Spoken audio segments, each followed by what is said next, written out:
Fala pessoal, sejam muito bem-vindos ao canal da Mercúrio. Eu sou Gabriel Birles, analista aqui da casa, e hoje a gente vai falar sobre Real World Assets, RWA, ou tokenização de ativos reais.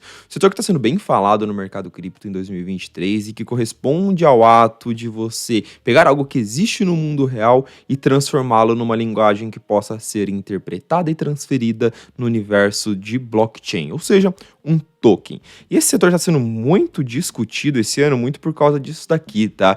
O crescimento que ele vem passando em 2023. Então a gente começou o ano de 2023 com cerca de 120 milhões ali de capital travado no setor de RWA e já está batendo o 1 bilhão de dólares. Então a ideia nesse vídeo é a gente entender o que é o setor de tokenização, entender o que está por trás desse crescimento de 2023 e principalmente se existe alguma oportunidade de investimento nele. Peço para vocês darem o like, se inscreverem no canal e bora pro conteúdo.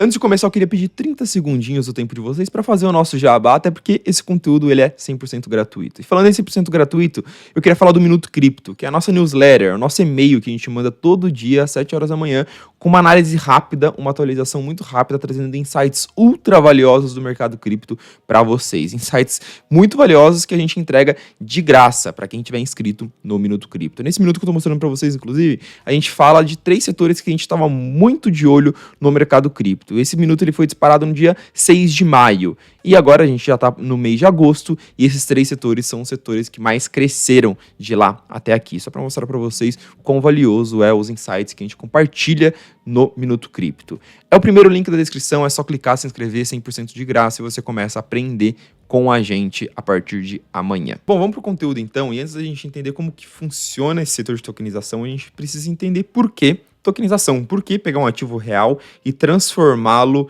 em algo em blockchain? E a ideia aqui é você capturar algumas vantagens que você tem no universo de finanças descentralizadas em relação ao universo de finanças centralizadas. Essa tabela, essa imagem que eu estou mostrando para vocês aqui, resume bem essa situação, tá? E eu vou resumir em 3 vantagens principais que você tem ao trazer as finanças para o universo descentralizado. O primeiro deles é a redução de custo, porque você tirou os custos de intermediário. Então você vê aqui que nas finanças tradicionais você tem vários intermediários para manter todo aquele sistema, toda aquela roda funcionando, enquanto nas finanças descentralizadas, em tese, você precisa só do código e um grupo de desenvolvedores para manter aquele código e todo o sistema ele funciona de forma autônoma, tá?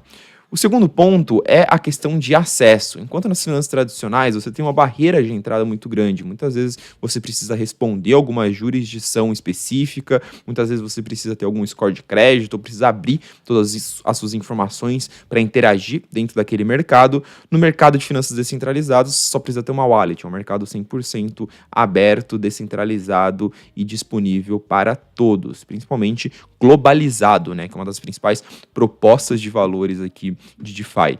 E por último, tem também a questão da transparência. Enquanto no mercado das finanças tradicionais é tudo privado, não tem pouquíssima transparência sobre os fluxos financeiros, sobre as operações que são feitas. No universo de DeFi você tem tudo transparente e 100% rastreável. Então é essa a proposta do setor de tokenização, você capturar esses valores, essas vantagens que existem no universo das finanças descentralizadas. Para essa análise ficar mais tangível, vou entrar em alguns casos de uso e dar alguns exemplos práticos de como que esse mercado está sendo aplicado hoje. Eu separei 2 casos de uso que são os mais aplicados e que concentram boa parte do valor travado e dos casos de uso que tem hoje em RWA, em tokenização de ativos reais. Começando pela tokenização de valores mobiliários, de ativos públicos, como ações ou dívidas públicas, e depois indo para a tokenização de crédito privado. Queria começar na tokenização de ativos públicos, porque foi muito por causa dela que esse setor está crescendo muito em 2023. Quando a gente olha aqui, do 1 bilhão de capital travado que a gente tem em RWA em 2023, 600 milhões, ou seja, 60% desse mercado está concentrado em tokenização de tesouro americano, ou seja, a tokenização de dívida pública americana, os títulos do Tesouro Americano. E por que isso está crescendo tanto? A gente vê que saiu de mais de 100 milhões aqui em janeiro de 2020, já bateu de 23, já bateu 600 milhões de dólares. Por que cresceu tanto? Porque o juros americano, ele está muito alto, né? Então, a gente vê aqui que enquanto o juros americano ele está pagando 5,3% ao ano, a gente vê que esse tesouro tokenizado está pagando 4,2% ao ano, enquanto para você prover liquidez dentro de um protocolo como a Aave em USDC, ou seja, a renda fixa básica de cripto, que é a forma mais fácil, mais segura de você obter renda fixa em cripto, está pagando 3,1%. Então, o movimento natural dos investidores é procurar uma renda fixa que pague mais, que dê mais retorno. Muito importante o investidor ter cautela, porque esse crescimento ele não valida o caso de uso RWA, ele valida que os investidores procuram renda fixa, procuram juros altos. Esse é um comportamento natural em qualquer mercado. Então pode ser que simplesmente, no momento em que o juros americano começa a reduzir, a gente tenha outras oportunidades de uma renda fixa ou de um retorno mais alto no mercado cripto, esse cenário de liquidez abundante, crescimento do título de dívida pública americana tokenizado comece a reduzir. É um movimento natural do mercado. E existem outras vertentes desse mercado que tem um racional muito parecido, né? Então a gente consegue ver aqui, por exemplo, a tokenização de outros tipos de dívidas públicas crescendo bem ao longo de 2023, mas num ritmo um pouquinho mais modesto, atingindo aí 300 milhões de capital travado. Mas uma provocação que eu queria trazer em relação a esse mercado é que talvez no estágio que a gente está, ele não tenha tanta demanda ainda. A gente tem que lembrar que ele é um mercado extremamente regulado, então esse tipo de ativo tokenizado você consegue ter acesso também em grandes bolsas, como a Nasdaq, por exemplo. Então o institucional, talvez ele não tenha tanto incentivo para negociar esse tipo de operação dentro de cripto, para fazer esse tipo de operação dentro do universo cripto, se ele pode fazê-lo em grandes bolsas e em ambientes mais regulados. E do ponto de vista do usuário, ainda é um mercado muito restrito. Eu queria mostrar aqui para vocês, esse é o principal player que faz esse tipo de tokenização de dívida pública, e ele oferece vários tipos de produtos, como se fossem fundos de investimentos tokenizados. Então a gente tem aqui um fundo bem legal, né, que ele oferece um produto que é chamado de high yield, ou seja, ele oferece dívidas públicas de empresas que pagam um juros alto, então é uma dívida mais arriscada. E ele paga um retorno de 7,33% ao ano, então é um retorno bem legal até para o universo cripto. Só que quando o usuário ele vai interagir, ele tem que passar por um processo de Know Your Customer, ou seja, abrir todas as suas informações, passar por uma avaliação de crédito e aí sim ser aprovado para interagir com esse tipo de solução. E quando ele vai interagir, ele ainda precisa ter no mínimo 100 mil dólares. Então eu só queria trazer isso daqui para trazer essa provocação do quanto esse mercado ele ainda é muito restrito e talvez não tenha tanta demanda assim, não tenha o que a gente chama de product market fit. Institucionais querendo negociar, empresas querendo tokenizar as dívidas públicas que ela tem ou as ações dela e uma barreira muito grande para a interação do usuário criptonativo fazendo esse tipo de operação on-chain. Movendo para o próximo caso de uso aqui, eu queria falar sobre o caso de uso de crédito privado, tokenização de crédito privado, que é o ato de você tokenizar a dívida de uma empresa. Então, uma empresa, ao invés dela ir num banco e tomar uma dívida num banco, no Itaú, no Santander da vida, ela vai num cara que tokeniza essa dívida para ela, ou seja, ela vai colocar algo como garantia, pode ser um bem da empresa, pode ser um recebível, algo que ela tem para receber ainda, ela tokeniza isso, coloca esse token on-chain e alguém toma essa dívida para ela, ou seja, alguém empresta esse dinheiro para a empresa e fica com a garantia, e fica com um token que representa essa garantia. Esse mercado ele passou por uma fase de crescimento bem legal aí no final de 21, começo de 22, assim como todo o mercado de cripto, né? Depois ele caiu e vem se recuperando desde então. Mas uma coisa que eu queria discutir aqui seria os motivos, o porquê de uma empresa acessar esse mercado, porquê de uma empresa tokenizar uma dívida. É por causa de eficiência? Eu acredito que não. Eu acredito que é muito mais complexo hoje você acessar uma dívida de forma tokenizada do que da forma tradicional. Você precisa passar por todo o processo de securitização e tokenização da dívida e principalmente no processo regulatório. Então hoje é muito mais burocrático você tomar uma dívida pelas vias tokenizadas do que pelas vias tradicionais. Eu falo isso por experiência própria, porque eu trabalhei por alguns anos no mercado de crédito privado e tive muito contato com dívida tokenizada. Então eu vivi na prática, eu sei como que é esse processo. E hoje é uma dor de cabeça muito maior você tokenizar uma dívida do que você pegar uma dívida nos meios tradicionais, seja uma empresa grande emitindo uma debenture ou você tomando uma dívida numa linha de crédito num banco natural. Inclusive, eu trouxe aqui para vocês um trecho de uma entrevista com Colin Cunningham, que é o fundador da Centrifuge, que é a maior empresa que faz tokenização de crédito privado hoje em todo o universo cripto. E nesse trecho específico da entrevista, ele mostra qual a grande dificuldade que se tem hoje ainda de se fazer a tokenização de crédito privado. Vamos dar uma olhada no que ele está falando.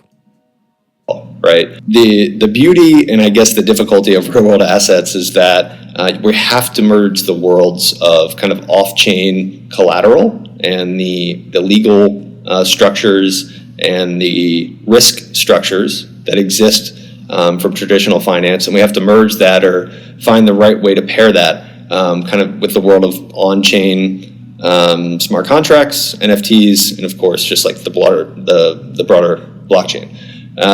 So the way it works today is that for any institution that wants to, or any organization that wants to finance real world assets on chain, they have to first provide kind of the legal structure that underpins everything that you see on the Tinlake dApp. So this requires all of the legal structuring that comes from traditional finance, all of the checks and balances that you would have in a traditional debt offering, and then those organizations have to meet those expectations and then share that information and make that information available to any investor that may need to understand the claim on the collateral, the legal structure, and what they're actually investing in. So for all the pool.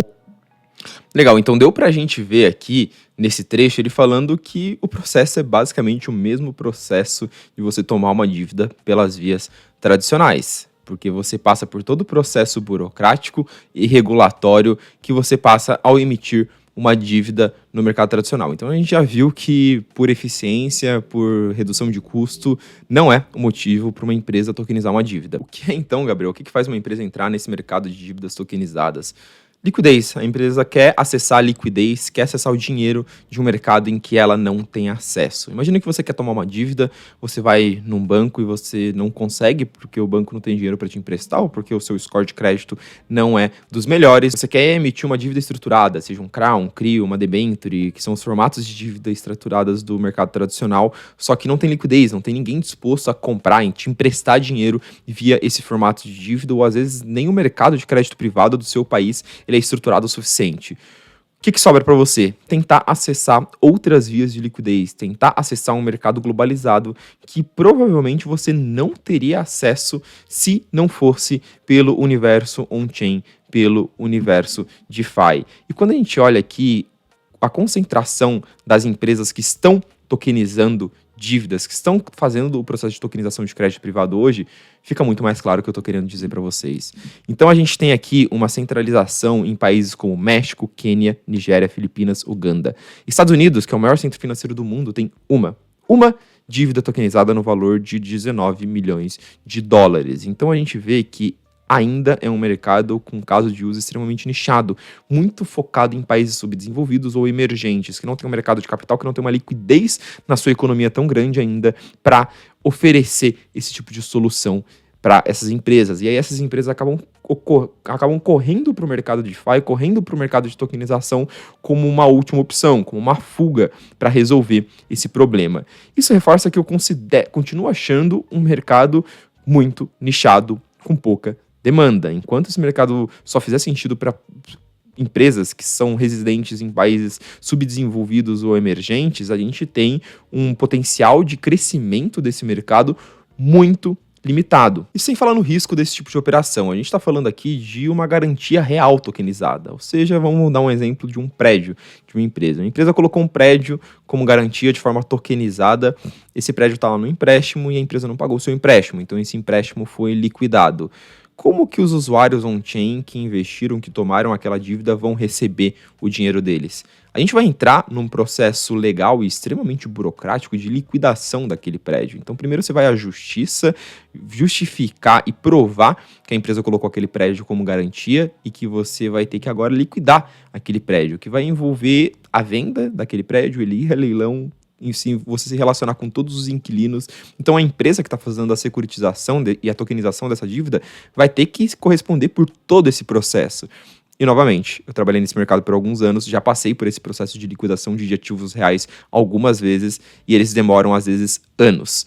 Então, qual que é a demanda de um usuário tomar esse tipo de dívida on-chain para receber 10, 12% ao ano, enquanto em um simples pool de DeFi ele pode fazer uma operação que paga isso, ou às vezes até mais. E a gente já está conseguindo ver esse tipo de estresse no mercado. Como eu bem mostrei para vocês, um dos principais protocolos de tokenização de crédito privado no mercado já está passando por processos de negociação de algumas dívidas e um prejuízo aí de 6 milhões de dólares em dívidas não pagas até o momento. Então veja, pessoal, eu não quero ser o advogado do diabo aqui, chegar jogando balde de água fria em todo mundo. Eu acredito muito nesse mercado, eu gosto do caso de uso, acredito na proposta de valor de tokenização de ativos reais e acredito que pode ser um dos maiores mercados de cripto no futuro. Pelo estágio de maturação que a gente está do mercado, eu não vejo momento, eu não vejo espaço para adoção em massa e demanda por tokenização de ativos reais no mercado de cripto agora. Obviamente, regulação é uma destrava muito grande, é um catalisador muito grande para esse mercado, porque pode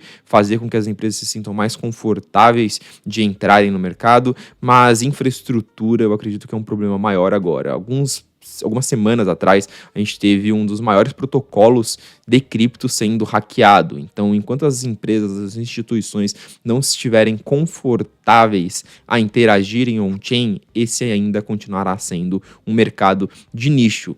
Então, às vezes, você compra uma narrativa sem entender direito, sem fazer uma análise aprofundada sobre aquilo, e você pode ficar preso nela, esperando com que ela se realize por muito tempo. Mercado cripto, para as coisas se valorizarem, elas precisam de fluxo de capital, elas precisam de dinheiro entrando, elas precisam de crescimento. O crescimento de RWA que eu vi em 2023 é um crescimento que eu acredito que é artificial e só se mantém enquanto os juros americanos estiver alto. Não tem caso de uso real, não tem product market fit, não tem demanda real que me convença que esse mercado vai ter um crescimento grande em escala, que vai ter demanda grande no curto prazo, nem no médio prazo. Eu tô falando coisa de 2, 3 anos. Eu não vejo como entrar um fluxo muito grande de capital e começar uma demanda muito grande de empresas tokenizarem os seus ativos. Porém, para não chegar aqui e só trazer coisas ruins, existem formas de se expor nesse mercado, e se eu estiver completamente errado, RIO e RWA virar o maior mercado de cripto amanhã, existem formas de estar exposto nesse mercado, de capturar esse crescimento de uma forma consciente, de uma forma fundamentalista. Então eu vou trazer aqui para vocês alguns protocolos que eu acompanho bastante no meu dia a dia. Eu acredito que estão bem preparados para capturar o crescimento de RWA, se e quando ele vier. E aqui eu entendo que seja uma forma interessante de você se expor, porque por ser uma plataforma de empréstimo, à medida que a gente tem mais ativos reais tokenizados on-chain, eles vão procurar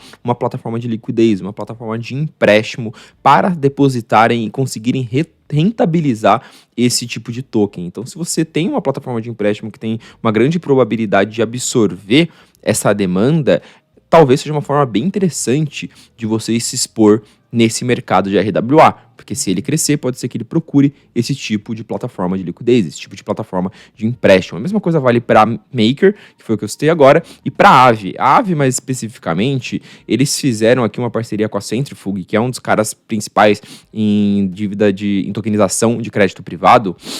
E eles lançaram um mercado separado, né? Um mercado em que você precisa fazer Know Your Customer, quase como se fosse um mercado privado para negociação de RWA, para a Centrifuge lançar suas dívidas ali e acessarem a liquidez desse mercado específico dentro da Aave.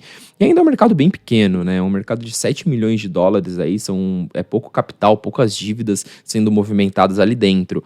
Mas essas parcerias que a Aave tem são bem interessantes, porque se a gente tiver uma pernada de crescimento, se a gente tiver um aumento de demanda dentro desse mercado, ela pode vir a capturar isso, seja nessas parcerias, nesses mercados privados, ou por exemplo, com a sua stablecoin, a GHO. Se você conseguir utilizar tokens de ativos reais RWA para colocar como collateral e emitir GHO, a mesma coisa com DAI, pode ser que a Aave também absorva esse mercado, absorva essa liquidez para si e cresça dentro de RWA. E essa eu considero uma forma bem interessante de se expor nesse mercado, porque tanto a Aave quanto a Maker, elas não dependem só do mercado de RWA. Elas são uma plataforma de empréstimo que podem crescer de diversas formas. Obviamente, se o mercado de RWA crescer, elas podem absorver e ganhar com isso. Mas, se o investidor investir com uma tese de RWA e ela não der certo, e ela não crescer como o investidor espera, pode ser que isso não afete tão negativamente o seu investimento. Pode ser que o seu investimento performe tão bem, porque essas plataformas elas não dependem apenas do crescimento de RWA, e ainda assim elas podem crescer se RWA vir a dar certo, porque elas não são os caras que estão tokenizando na ponta, mas eles estão absorvendo a liquidez junto com várias outras linhas de receita. Então, se a ideia é estar exposto a um provável futuro crescimento de RWA, essa eu considero uma forma inteligente e mais segura de se expor, tá?